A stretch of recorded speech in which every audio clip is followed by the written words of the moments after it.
మహాన్యూస్కి నోటీసులు. అవును, తప్పు కేటీఆర్ దా? అవును, మహాన్యూస్ దా?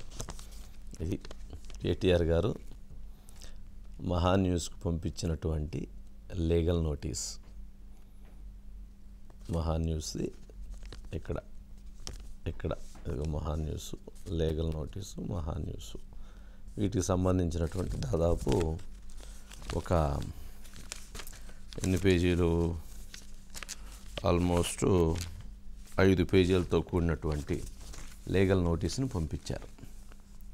సరే, లీగల్ నోటీస్ సారాంశం ఏంటి అంటే, ఈ ఫోన్ ట్యాపింగ్ వివాదం అంశంలో తన పేరుని తీసుకొస్తున్నారని, తన ప్రస్తావన తీసుకొచ్చి తన కుటుంబ పరువు ప్రతిష్టలని, తన పేరు ప్రఖ్యాతలని మంటగలిపే విధంగా వ్యవహరిస్తున్నారు అని కేటీఆర్ గారి అభిప్రాయం. దానికి వారు లీగల్ నోటీసులు పంపించి తెలియజేశారు. ఓకే, కేటీఆర్ గారికి సంబంధించి వారు చెప్పినటువంటి అంశాన్ని మనం గమనిస్తే, సరే, ఫోన్ ట్యాపింగ్ జరిగిందా లేదా? ఓకే, ఫోన్ ట్యాపింగ్ జరిగిందా లేదా, అది ఇవ్వాలా వద్దా? Phone tapping. లిక్కర్ స్కామ్ జరిగిందా లేదా, అది ఇవ్వాలా వద్దా? ఓకే, కాళేశ్వరం ప్రాజెక్టు మేడిగడ్డ కుంగింది, అది ఇవ్వాలా వద్దా? గొర్రెల స్కామ్ జరిగింది అని అరెస్టులు జరుగుతున్నాయి, అది ఇవ్వాలా వద్దా? ధరణి స్కామ్ జరిగిందని విచారణ జరుగుతుంది, అది ఇవ్వాలా వద్దా? అంటే లిక్కర్ స్కామ్లో కవిత అరెస్ట్ అయ్యి తిహార్ జైల్లో ఉంది, మరి అది ఇవ్వాలా వద్దా? రాధాకిషన్రావు, అట్లాగే తిరుపతి అన్న, ప్రణీత్ రావు, ఇలా అనేక మంది అరెస్ట్ అయ్యి జైల్లో ఉన్నారు, అది ఇవ్వాలా వద్దా? వారు కన్ఫెషన్ స్టేట్మెంట్లో సుప్రీం ఎవరైతే ఆ రోజు అధికారంలో ఉన్న సుప్రీం చెప్పిన ఆదేశాల ప్రకారంగా చేశామని చెప్పారు, మరి అది ఇవ్వాలా వద్దా అని నా ప్రశ్న.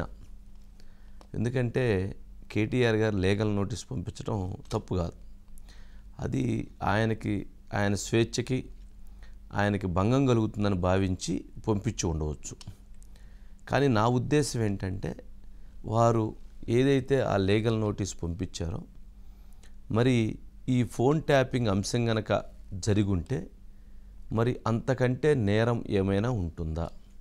కేటీఆర్ గారు మొన్న ఇద్దరు ముగ్గురు ఫోన్లు ఇంతే విన్నారేమో, లంగాలది దొంగలది విన్నారేమో అనేటువంటి కామెంట్ చేశారు. అది జరిగితే జరిగిందేమో, నాకేం సంబంధం అన్నారు. అంటే జరిగి ఉండవచ్చు అన్నారు. మరి ఒక ప్రతిపక్ష నేతగా ఉన్నటువంటి ఇప్పటి ముఖ్యమంత్రి రేవంత్ రెడ్డి గారి ఫోను వినేటువంటి అధికారాన్ని ఆ రోజు ప్రభుత్వంలో ఉన్నటువంటి వారికి ఎవరు కల్పించారు? అది కల్పించున్నట్లయితే అది ప్రభుత్వం తప్పు కాదా? నెంబర్ 1. మరి రేవంత్ రెడ్డి గారి కుటుంబ సభ్యుల ఫోన్లు, వాళ్ళ సతీమణి పేరు కావచ్చు, అట్లాగే వాళ్ళ తమ్ముడు కొండలరెడ్డి ఫోన్ కావచ్చు, తిరుపతి రెడ్డి ఫోన్ కావచ్చు, లేదా ఇతర వాళ్ళ బంధువుల ఫోన్లు కావచ్చు, ఇవన్నీ వినాల్సినటువంటి అవసరం ఏమొచ్చింది? రఘునందనరావు నా ఫోన్ విన్నారంటున్నారు, బండి సంజయ్ నా ఫోన్ విన్నారంటున్నారు, అట్లాగే అనేక మంది సెలబ్రిటీల ఫోన్లు, వ్యాపారస్తుల ఫోన్లు, అనేక ఫోన్లు విన్నారు అనేటువంటి అపవాదం వస్తున్నప్పుడు, అది విన్నారా లేదా అనేటువంటి విచారణ జరుగుతున్నప్పుడు, అరెస్టులు జరుగుతున్నప్పుడు, వీటికి సంబంధించినటువంటి ఈ విధానం అంతా జరుగుతుందన్నప్పుడు, మరి అటువంటి అంశాన్ని మీడియా బాధ్యతాయుతంగా ఇవ్వాలా లేదా? మరి మహాన్యూస్ బాధ్యతగా వ్యవహరించాలా లేదా? లేదు, అసలు ఫోన్ ట్యాపింగే జరగలేదు, అసలు లిక్కర్ స్కామ్ జరగలేదు, కాళేశ్వరం మేడిగడ్డ ప్రాజెక్టు కొంగలేదు, అసలు ఎన్నికలే జరగలేదు, రేవంత్ రెడ్డి గారు ముఖ్యమంత్రి కాలేదు, ముఖ్యమంత్రిగా కేసీఆర్ గారే ఉన్నారు, కేటీఆర్ గారే మంత్రిగా ఉన్నారు అని చెప్పాలా? అది చెప్పాలా, ఇది చెప్పాలా? వారికి రైట్ ఉంది, నోటీస్ ఇచ్చేటువంటి రైట్. వారికి బాధ కలిగి ఉండొచ్చు, ఇబ్బంది కలిగి ఉండొచ్చు. కానీ నేనేమంటానంటే, మరి ఆ ప్రభుత్వ హయాంలో జరిగినప్పుడు ఆ రోజు కేసీఆర్ గారి తర్వాత అన్నీ కేటీఆర్ గారు కదా వర్కింగ్ ప్రెసిడెంట్గా. రెండో అంశం, కేసీఆర్ గారి కంటే కూడా కేటీఆర్ గారే మొత్తం రాజకీయ వ్యవహారాలను నడిపాడు, ప్రభుత్వ వ్యవహారాలను నడిపాడు. అవునన్నా కాదన్నా ఇది తెర ముందు జరిగినా తెర వెనక జరిగినా మొత్తం ఫోకస్డ్గా కేటీఆరే నడిపించింది. మరి ఇంత పెద్ద ఎలిగేషన్, ఇంత పెద్ద వివాదం చోటు చేసుకున్నప్పుడు ఈ అంశం పైన సమగ్ర విచారణ కోరాల్సినటువంటి, సమగ్ర సమాచారాన్ని చెప్పాల్సినటువంటి బాధ్యత మహాన్యూస్కి ఉందా లేదా? మరి ప్రజలు ఏమి కోరుకుంటారు? సమాచారం ఇలాంటి అంశాల మీద ఇవ్వాలి అని కోరుకుంటారు, ఇవ్వకూడదు అని కోరుకోరు కదా, ఇవ్వవద్దు అని కోరుకోరు కదా. మరి ప్రజలు కోరుకునేటువంటి సమాచారాన్ని, ప్రజలకి తెలియజేయాల్సినటువంటి సమాచారాన్ని మరి మహాన్యూస్ అందించాల్సినటువంటి బాధ్యత ఉంది కదా కేటీఆర్ గారు. మరి ఇవ్వవద్దు అని అంటే అలా లీగల్ నోటీస్ పంపిస్తే ఇవ్వకుండా ఏంటి అనే దాని మీద అప్పుడు చర్చిద్దాం. కానీ ఇక్కడ జరుగుతున్నటువంటి దాంట్లో వారు ప్రభుత్వంలో ఉన్నప్పుడు ఇంత పెద్ద వివాదం జరిగింది అనేటువంటి ఆరోపణలు వస్తూ ఉంటే దాన్ని ఎలా వదిలిపెట్టగలుగుతాం? దాన్ని ఎలా తప్పించగలుగుతాం? ఎలా దాన్ని డైవర్ట్ చేయగలుగుతాం? ప్రజాభిప్రాయాన్నే మహాన్యూస్ వ్యక్తం చేస్తుంది, మహాన్యూస్ అభిప్రాయమే ప్రజాభిప్రాయంగా ఉంటుంది. ఇది మనం మొదటి నుంచి వెళుతున్నటువంటి పద్ధతి. మరి కేటీఆర్ గారికి అంటే ఎందుకు కోపం వచ్చిందో నాకు తెలియదు, ఎందుకు బాధపడటంలో తప్పులేదు. ఎందుకు బాధపడాలి అని అంటే, ప్రజలు అధికారాన్ని కల్పిస్తే, అధికారాన్ని ఇస్తే ప్రజల స్వేచ్ఛని, ప్రతిపక్షాల స్వేచ్ఛని, లేదా ప్రతిపక్షాలకు సంబంధించినటువంటి వారి కార్యకలాపాలకి ఒక స్వేచ్ఛకు భంగం కలిగే విధంగా, వారి భావ ప్రకటన స్వేచ్ఛకు కావచ్చు, లేదా రాజ్యాంగానికి విరుద్ధమైనటువంటి అంశాలని వారు వ్యవహరించినప్పుడు మాత్రం ఖచ్చితంగా అది తప్పే అవుతుంది. మరి ఆ తప్పే ఇప్పుడు మరి చేస్తూ తప్పు జరిగిందని చెప్పేటువంటి క్రమంలో లీగల్ నోటీసులు పంపించి ఎటువంటి మెసేజ్ ఇవ్వాలని అనుకుంటున్నారో నాకైతే అర్థం కాలేదు. వారు MA&UD మినిస్టర్గా, మున్సిపల్ అండ్ అర్బన్ డెవలప్మెంట్ మినిస్టర్గా, బీఆర్ఎస్ పార్టీ వర్కింగ్ ప్రెసిడెంట్గా వారు అవునన్నా కాదన్నా క్రియాశీలకమైనటువంటి పాత్రని వారు అధికారంలో ఉన్నప్పుడు పోషించారు. దాదాపుగా సరే వారి డిపార్ట్మెంట్ పరంగా, IT పరంగా కావచ్చు, MA&UD పరంగా కావచ్చు, హైదరాబాద్ డెవలప్మెంట్లో, హైదరాబాద్ గ్రోత్లో వారి భాగస్వామ్యం, వారి ప్రోత్సాహం, వారి కష్టం ఖచ్చితంగా ఉంది. మరి అది చెప్పినప్పుడు, వారి కష్టం ఉంది అని చెప్పినప్పుడు, మరి ఈ విషయంలో వారి మీద అనుమానాలు వస్తున్నాయి, వారి మీద ఈ గత ప్రభుత్వాలు ఇటువంటి తప్పులు జరిగినాయి చెప్తే మరి ఎందుకు బాధ? చెప్పాలా వద్దా? చెప్పాల్సిన బాధ్యత మీడియాకు ఉందా లేదా? మరి మీరే ఎవరైతే మీరు కోట్లాది రూపాయలు ఇచ్చి కొన్ని మీడియా సంస్థలకి గంటలు మీరు నడిపించి మరి ఇవాళ వారే దీంట్లో ఫోన్ ట్యాపింగ్ వివాదంలో మీ పాత్ర ఉంది అని వార్తలు రాస్తున్నారే, మరి ఏ రోజు మీ దగ్గరికి రావటం కానీ, మీ దగ్గర ఒక అంశాల విషయంలో ఏ విషయంలో కూడా మీ దగ్గర ఎటువంటి చర్చను జరపలేదే. మరి అలాంటిది మీరు ఎలా అపవాదం మోపుతారు? ఎలా నోటీసులు జారీ చేస్తారు? ముందు మీరు ఎవరైతే మీ చుట్టూతా తిరిగి మిమ్మల్ని ఈరోజు బదనాం చేస్తూ ఉన్నారో ముందు వారికి లీగల్ నోటీసులు పంపిస్తే సంతోషం. సరే, మనం కేటీఆర్ గారు బాధపడినా, కేటీఆర్ గారు ఇబ్బంది పడినా, కేటీఆర్ గారి మనసుకు కష్టం జరిగినా, ఏదైనా సరే, ఏ వార్త అయితే ఉందో, ఎక్కడైతే ఆ ఇన్వెస్టిగేషన్కి సంబంధించిన సమాచారం ఉందో దానిని ఖచ్చితంగా ప్రజలకి వెల్లడిస్తాం. ఇందులో ఎటువంటి ఒత్తిళ్ళకి తలగ్గేది లేదు, ఎటువంటి ఈ అంశంలో రాజీ పడేది లేదు. ఏదైతే జరిగిందో దాన్ని తెలియజేస్తాం. ఆ తెలియజేసేటువంటి అంశంలో కొంత అటు అంటే ఇప్పుడు ఒక లైన్ బార్డర్ ఉంటే ఆ లైన్ బార్డర్లో మనం చెప్పేటువంటి సందర్భంలో కొంచెం ఒక సందర్భాల్లో అటు ఇటు అవుతుండొచ్చు.